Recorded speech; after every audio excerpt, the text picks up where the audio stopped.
And we're back with our next World of Warcraft video. Before we go into the game itself, I did want to talk very briefly about settings. There is, you'll see down at the bottom, a button that says menu.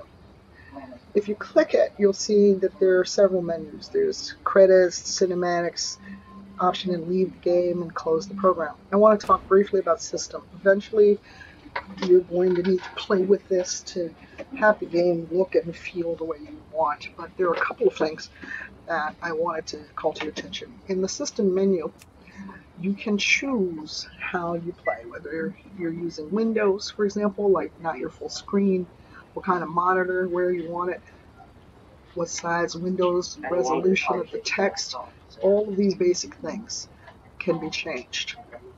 I tend to go with the defaults. Good.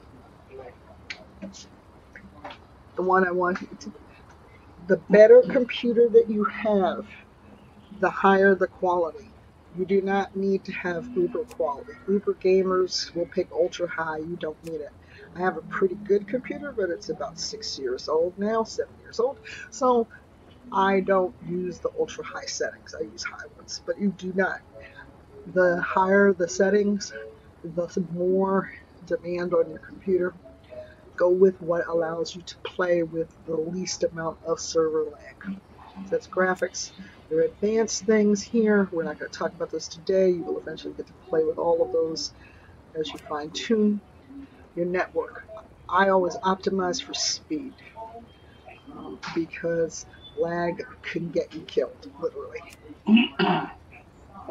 A feature that World of Warcraft introduced that the EQ franchise did not have is the option to set the interaction of the game in a language other than English. So, for example, there are 3 options in this game. You can have English, which is the default, and I use. If you live in Latin America and you feel more comfortable reading Spanish, you pick that. You can also pick Portuguese. When you're on the servers in the other regions, you sometimes will get more options. You can make that for both text and audio.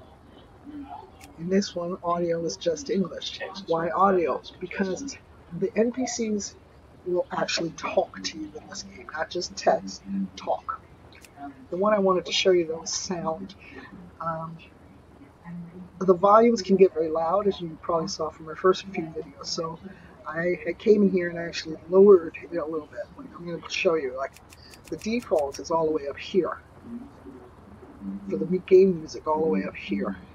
I've turned down the game music to make it easier to hear and talk. Turn the sound down a little bit. The master volume. If you're hard of hearing like me, you may need a little higher, but ambient sounds in the background I tend to keep high just because sometimes, and because I'm slightly hard of hearing, I have dialogue, but you can turn all of it down. So that's what I want to show you there. Let's go in and play. We created Stefania, the Pandarian with the purple braid, and so we're going to click Enter World, and fingers crossed.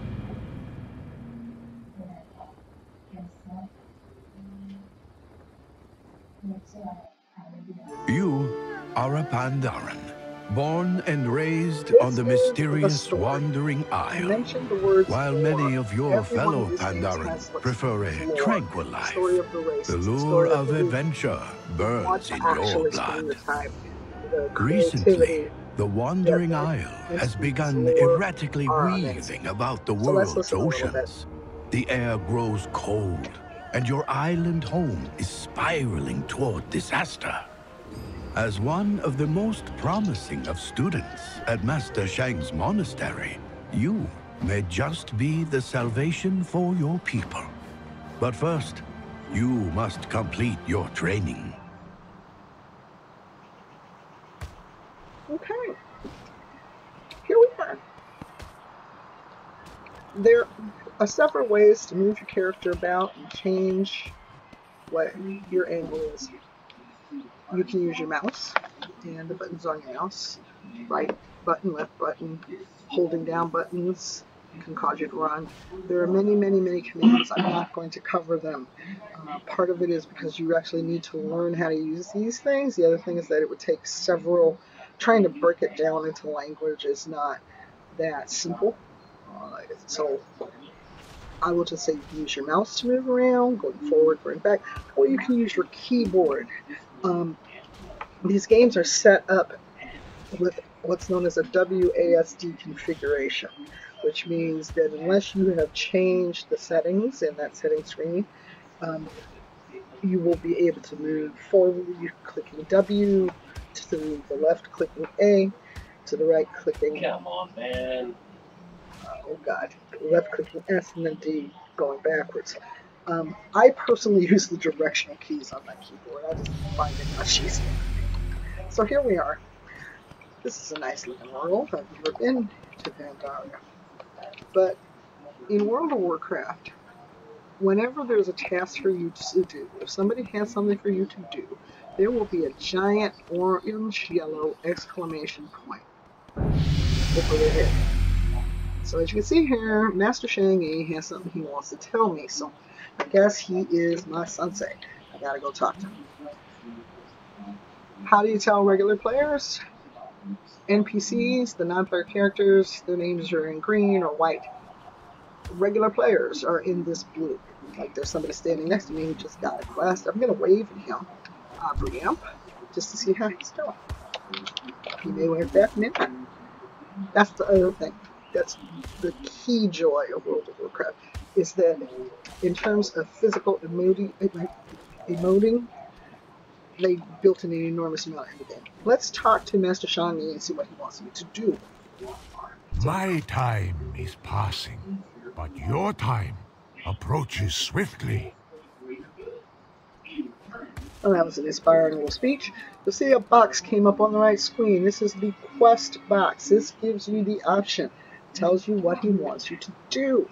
You'll see here that this quest is called the Lesson of the Iron Bow. It says, first you will need weapons suited to your talent. Retrieve an axe and a shield from one of the weapon racks below. Bring them to me and show me that you know how to hold them properly.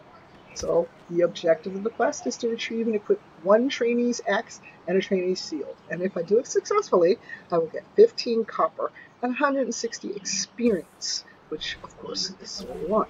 So let us go down there and see what we can see. Oh Lord, she switches. She got a big behind. Right. Looks like these are fighters. First we need a weapon. So I'm going to take my mouse, and you can see that when I hold it over this rack, there's a little gear here that's gold. What that means is that if I right click, it will pick something for me. See, I gathered it. In the middle of the screen, I had an opening, and it said pick. And you'll see when I finished, it opened up a box with 2 items. One trainee's axe, and one trainee's shield. Now, why won't it let me take them? That's the interesting thing. This one picked up. I don't know why I picked them up, so let's try it again. Alright, I'm not even going to pretend I know why it's not letting me pick this up.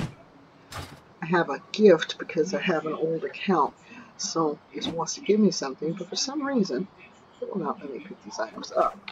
So I'm going to end the video here until I figure out what's wrong, and we'll be back.